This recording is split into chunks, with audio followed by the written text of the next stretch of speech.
Welcome back to the deep dive. Today, we're embarking on a really fascinating journey across the globe. We're exploring the legal blueprints that nations use to safeguard their memory. We're diving deep into the National Archives Acts from a whole stack of crucial sources, legal documents from Malawi, Mauritius, Malaysia, Japan, Zambia, Ireland, Pakistan, Malta, the Solomon Islands, and Nigeria. Quite a list. Our mission today is to uncover how different countries handle the huge task of classifying, preserving, and protecting their public and historical records, and how they make them accessible. Think of it like a behind-the-scenes look at how nations decide what's really worth remembering, and critically, how they make sure those stories are kept safe for you. It is a truly revealing exploration because while the core purpose, preserving history, is universal, the actual legal frameworks each nation puts in place, well, they reflect some deeply rooted priorities, don't they? And unique challenges, too. Even cultural ideas about what memory actually means. What's fascinating, I think, is seeing the threads that connect them globally, but also the surprising ways they diverge. Really insightful stuff. Okay, let's unpack this then. Let's see what invaluable nuggets of knowledge we can unearth. Our journey really begins by understanding the bedrock, the foundation. What is a national archive? So it seems every country we looked at, from Malawi right through to Malaysia, sets up a central body. It's there specifically to manage its historical legacy. Might be called the National Archives, maybe the National Archives Department, but the mission, it's crystal clear. Permanent custody, care, control of the nation's records. Exactly. And that institutionalization is absolutely critical. It's not just helpful, it's necessary. It lifts the whole business of preserving records way beyond individual departments or, the interests of maybe one official. It becomes a national commitment, recognizing the enduring value of these documents, not just for us now, but for, well, every generation to come. It's about ensuring historical continuity. Right. And when you hear records, I think most people immediately picture like a dusty old ledger, maybe some faded letters. But our deep dive shows a much, much broader vision of what actually counts as national memory today. Malawi, for instance, its definition of document is huge. It covers everything from manuscripts and maps, obviously, but also photos, films, even gramophone records, anything basically recorded by any means capable of reproduction. And that broad scope is where it gets really interesting, especially now with technology changing so fast. You see countries like Mauritius and Pakistan expanding even further. They explicitly include modern digital formats, things like cassettes, punch cards, floppy disks, tapes, CDs. Malaysia echoes this too, talking about materials in written or other setting out facts or events. It covers all these They're formats. trying to future-proof it. They have to. This comprehensive definition is absolutely essential in the digital age. But like you say, it brings up a huge challenge, doesn't it? How do you make sure formats that become obsolete really quickly, how do you make sure they stay accessible long term? It's not just storage. It's almost like digital archaeology. It needs real foresight. That's a massive point. Yeah, Okay, right. so who are the people actually making this happen? The guides and gatekeepers, you could say. Each archive has this central figure. Could be the government archivist, like in Malawi and the Solomon Islands, or a director general, like in Malaysia and Pakistan. These people are crucial. Absolutely. Their functions are immense. They direct, manage, preserve, they describe and arrange records, acquire new ones, repair damaged items. They advise other government bodies, handle reproduction and publishing, and, importantly, provide the research facilities. And I found this really surprising detail in the Malawi Act. It actually allows the National Archives to be kept in such place or places within Malawi or elsewhere, All right. elsewhere, as the minister decides. What's the thinking there? Seems unusual. Well, it might seem unusual at first glance, but that clause points to a really sophisticated approach to risk management. Think about it. For smaller nations, maybe island nations or places prone to natural disasters, having off-site storage, even international storage. It isn't just convenient. It could be an existential necessity. It's about safeguarding national memory against catastrophic loss. And these roles, by the way, they're highly specialized. Mauritius specifically mentions needing high academic qualifications. They're not just custodians sorting papers. They are expert guides, strategists for the nation's memory, making really complex calls about what to keep, how to keep it, and how to make it useful down the line. Okay, so we've got the foundation, what archives are, who runs them. Now let's trace the journey of a document from everyday creation to becoming, a permanent part of the national story. How does a record go from being just an administrative file to something precious in the National Archives? Well, most of these acts define a point when current records become non-current. That's the trigger for potentially moving them to the archives, and often it just comes down to age. Okay, so there's a time limit. Yeah, but the timelines vary quite a bit. You see some, like Pakistan and Malaysia, specifying transfer for non-current records that are more than 5 years old. Others set a longer period before public release. Nigeria uses 25 years, while places like Ireland, Mauritius, Malta, Zambia, they often cite 30 years for public inspection or transfer. That variation is interesting. Why the difference? 5 years versus 30 years seems huge. It often reflects national sensitivities or maybe recent history. A country, say, that's recently emerged from conflict might want to keep certain records under wraps for longer, maybe for stability reasons, whereas a more established democracy might lean towards faster transparency. It's always this kind of trade-off, isn't it, between security or sensitivity and the public's right to know its own history. That makes a lot of sense. But what if an office just isn't ready to let go? Even if the records hit that age mark, maybe they still need them day to day. That's a very practical point, and yeah, it's covered. Several acts, Malawi, Malaysia, Nigeria, are examples they allow for deferring the transfer if the records are genuinely still needed for administration, or maybe if the archives themselves just don't have the space or the right setup yet. Okay. What's quite forward-thinking, I thought, in Malaysia's act is a special rule for electronically produced records. It says they shall be transferred immediately when they are no longer active. Interesting. So dealing with the digital flood head on. Exactly. It acknowledges the sheer volume and the immediacy of digital information, trying to prevent a massive digital backlog from building up. Now, archives aren't just for government stuff, are they? They actively look for materials from other places, too. Oh, absolutely. This really broadens the picture of the nation's story. Many acts, Zambia, Ireland, Pakistan, Malawi, they empower the archives to acquire records through purchase, gift, loan, or bequest from individuals, private organizations. So they're actively collecting beyond official channels. Yes, and this is where archives move beyond just being bureaucratic repositories and become, well, true cultural curators.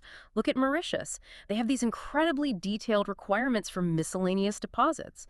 They mandate collecting one copy of every newspaper, every periodical, every Mauritian postage stamp, What? minutes of local councils, even notarial deeds once they're over 60 years old.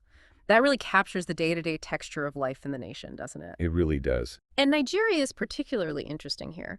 It explicitly mentions collecting oral traditions and oral history, and even setting up a register for them. That shows a deep commitment, I think, to preserving a much broader spectrum of the past beyond just the written word, which is so important for societies with rich oral traditions. Definitely. And Malta even has a right of preference. If records of historical importance come up for sale, the government basically gets first dibs. It helps ensure critical pieces of history don't just disappear into private hands or leave the country. Okay, so they acquire all this diverse material. Then comes preservation, right? The art of keeping it safe. These documents, whether they're ancient manuscripts or fragile digital files, they need serious, specialized care. They certainly do. And many of these acts detail those responsibilities: preservation, repair, restoration. Mauritius, for example, outlines a dedicated conservation unit. It focuses on both preventative work, stopping damage before it happens, and restorative work. And they emphasize having separate, appropriate housing for things like films, sound recordings, machine-readable records. Each needs different conditions. Shows a real awareness of the different material forms, doesn't it? It's not one size fits all. Not at all. And what's also quite remarkable is Nigeria's act. It explicitly mentions the director's power to, and I quote, reconstruct public archives which have been destroyed by fire, flood, or other catastrophes. Reconstruct? How would they even do that? Imagine the work involved. It must be like historical detective work, piecing things together from fragments, from related records. It's like historical forensics. It shows a profound commitment, really, to ensuring those stories aren't lost forever, even after disaster. That's incredible. But, okay, not everything can be open immediately. Sensitive government information, for example. How do archives walk that tightrope between access and protection? It's a very delicate balance, and the acts address it directly. Countries like Malawi, Malaysia, Nigeria state clearly that the archivist can't just walk in and inspect secret or confidential records. They need consent from the responsible authority. Right, there are checks. And more than that, staff who do get access to restricted documents, they often have to take formal oaths or make declarations of secrecy. They're held accountable under the relevant secrecy laws. Malaysia's Director General has a power of review. They can inspect and potentially reclassify or declassify records, but it's always strictly in accordance with the Official Secrets Act 1972. So there are mechanisms for eventual release. Yes, often there are. Malta, for instance, has a process. After 30 years, classified records are examined by their counsel to see if the classification is still truly necessary. It builds in a path towards eventual public access as sensitivities hopefully diminish over time. Okay, that makes sense. Now, on the other side of acquisition is disposal. Not every single scrap of paper can be kept forever, right? That would be impossible. So how do they decide what stays and what goes? This is where you get into things like record centers and disposal schedules. Yeah. They're kind of the unsung heroes of archive management dealing with the sheer volume. Many acts, Malaysia, Mauritius, Nigeria, set up these centers as intermediate repositories for records that aren't current anymore, but maybe not quite ready for permanent archiving or perhaps destined for destruction. Intermediate storage. Exactly. Malaysia even calls some limbo record centers for low-cost storage, which paints a pretty vivid picture. But the key thing is that destruction isn't haphazard. It's highly regulated. It almost always requires the consent of the Director General, often ministerial approval too. Sometimes a dedicated committee weighs in, like in Pakistan or Mauritius. So there are multiple layers of approval. Yes. Ireland, for example, requires certification that records are genuinely not required for administration and do not warrant preservation before anything is destroyed. And the destruction itself has to ensure confidentiality. The careful management of disposal is just as vital as acquisition. Without clear, authorized processes, archives would just be overwhelmed. Or worse, really valuable records could be lost by mistake. It's proactive life cycle management for information. Life cycle management, I like that. And Nigeria has a unique requirement here, too. They mandate that the lists of what's been disposed of and the approvals for doing so must themselves be preserved in the National Archives. Ah, so there's an audit trail. Accountability for what's removed. Precisely. A crucial layer of accountability for managing the national memory. Okay, so for you, the listener, the researcher, the curious citizen, Yeah. one of the most important things is probably, when can you actually see this stuff? When does the past become open for inspection? That's the key question for access, isn't it? This period of closure before records become public, it's a pretty common practice globally. It gives governments and individuals mentioned in records a certain period of, let's say, privacy or operational sensitivity. The timelines vary, as we mentioned. Zambia and Pakistan generally open things up after 20 years. Nigeria sets it at 25 years or more. And then many others, like Ireland, Malta, Mauritius, the Solomon Islands.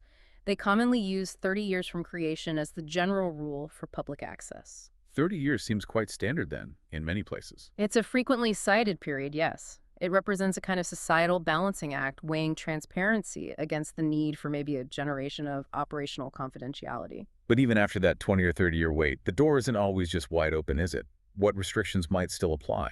No, access isn't always automatic. There can still be legitimate reasons to restrict access, even to older records. National security is a common one, cited in Pakistan and Malta, for example. Or protecting information that was originally given in confidence. Ireland and the Solomon Islands mention this.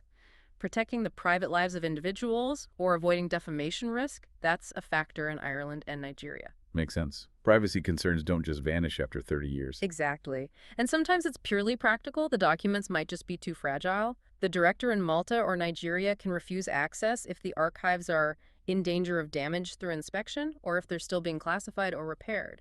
So preservation needs can override immediate access. Yes. It recognizes that while transparency is the goal, there are valid reasons to protect certain information or the physical records themselves, at least temporarily. But importantly, the acts often include ways to potentially override these restrictions. Political will can sometimes open doors. In Ireland and Malta, the relevant minister, or even the Taoiseach in Ireland, that's the head of government, can direct that certain records be made available. So there's a potential appeal or override mechanism. And Ireland adds another layer. For departmental records that are initially withheld for sensitivity reasons, they have to be reviewed at least once every 5 years to see if they can be released. So it's not necessarily closed forever. Okay, so let's say you navigate all that, you get access. What if you want to actually use the material? For your own research, maybe publish something based on it. What are the rules then? Good question. Generally, making copies for your own personal study or research is often permitted, though sometimes there's a fee involved. Zambia, Ireland, Nigeria, Malta mentioned this. But if you want to publish or reproduce public archives, that usually requires getting written permission from the director or archivist. That's a common thread. Malawi, Zambia, Ireland, Pakistan, Nigeria, Malta again. So permission needed for publication. Yes. And Nigeria has a unique requirement here, too. If you publish a work that's based on archives you've used, you have to deposit a copy of your finished publication in the National Archives Research Library. Oh, interesting. So the research itself becomes part of the record. Exactly. It ensures the knowledge generated from the archives feeds back into the national collection. And one really crucial point most acts make clear: their rules don't affect or extend existing copyright law. Right. Copyright is separate. Absolutely. The original copyright on a document still applies. So while the archives provide access for research, they maintain control over the national assets, especially regarding commercial use, and respect existing intellectual property rights. Now, you mentioned these acts have teeth. They aren't just guidelines. What happens if someone ignores the rules? Unauthorized removal, destruction. Oh, the consequences can be severe. These acts treat such actions as serious offenses, and the penalties really underscore the value placed on these national treasures. It's a very clear message. Don't mess with the nation's memory. So what kind of penalties are we talking about? They vary, but they're significant. Fines can range from, hundreds up to tens of thousands in local currency, which can be a huge amount depending on the country. Or imprisonment. Malawi mentions fines, or up to 5 years imprisonment. Ireland has fines up to £10,000 or 2 years on indictment. Pakistan, up to 3 months imprisonment or a fine. Malta has hefty fines, potentially over 11,000 euros or up to 3 years in prison. Wow, substantial. And in Malta, the court can even order the offender to remedy the damage they caused. Nigeria specifies fines or imprisonment for individuals and higher fines for corporations involved in unauthorized removal or destruction. These aren't just slaps on the wrist, they're designed as serious deterrents. Okay, so managing all this acquisition, preservation, access, security, it's a huge, complex operation. Who guides the overall strategy? Is it just the director? Not usually, no. Most of these acts establish some form of advisory council or committee. It's not just one person calling all the shots. Like a board of advisors. Pretty much. These councils provide really critical oversight and bring in diverse expertise. They ensure decisions about the national memory are well considered, balanced, and reflect different perspectives. You see these bodies in Malawi, Malaysia, Mauritius, Zambia, Ireland, Pakistan, Solomon Islands, Nigeria, Malta, pretty much across the board. And what do? Their roles typically involve advising the minister or the director on key policy areas. Things like retention schedules, what should be destroyed, what new collections to acquire, rules around public access, coordinating with other bodies. The makeup varies a lot. Usually includes the director archivist, government reps, historians, academics are common. Sometimes even members of parliament, like in Pakistan, or a Supreme Court judge, as in Nigeria. A wide range of expertise then. Definitely. And Malta's National Archives Council does something quite interesting. They hold a national forum on archives every 2 years. They invite all sorts of stakeholders, academics, researchers, educators, the public to discuss the state of the archives generally. That kind of broad engagement seems key for good governance in such a vital area. Finally, one last piece. When these records are used, say, in court, how do we know they're authentic? How is their officialness established? That's absolutely paramount, their legal standing. Many acts, including those in Malawi, Malaysia, Zambia, Ireland, Solomon Islands, and Malta, provide for an official seal of the National Archives. An official seal. Yes. And copies or extracts of records that are certified with this official seal are generally admissible as prima facie evidence in legal proceedings. Prima facie, meaning? Meaning they're accepted as correct, as authentic, on face value. The court presumes they're reliable evidence unless someone specifically challenges and proves otherwise. It ensures that the documents carefully preserved in these archives aren't just interesting historical artifacts. They are legally recognized facts, reliable sources that can be depended upon in courts and other official contexts. It gives them real authority. Wow, what an incredible journey we've taken. From figuring out what even counts as a document today to the the very real consequences for tampering with history. Yeah. It's really clear that nations across the globe share this profound commitment to preserving their past. Absolutely. And while, each country definitely tailors its approach based on its own history, its resources, its legal system, the fundamental goal, it really remains the same everywhere. It's about ensuring that the collective memory, the lessons we've learned or should learn, the stories that define a people, that all of this remains accessible for future generations. It really is a testament, I think, to the idea that a nation's archives are its enduring legacy. And for you, the listener, maybe understanding these frameworks, these laws and rules, means you understand not just what history gets preserved, but how it's protected and why those protections are considered so vital. It might just make you look at, I don't know, a simple old photograph you find, or even today's local newspaper, with a completely new appreciation. An appreciation for the deliberate effort, the legal structure that might one day ensure its preservation. So, what does this all mean for you? Well, perhaps it might just make you wonder, as you create your own digital footprint, all those emails, social media posts, documents in the cloud, how much of your records might someday be seen as worthy of a national archive? Maybe the next time you hit save, you'll pause for a second and think about the enduring legacy of information and how we decide what's worth keeping.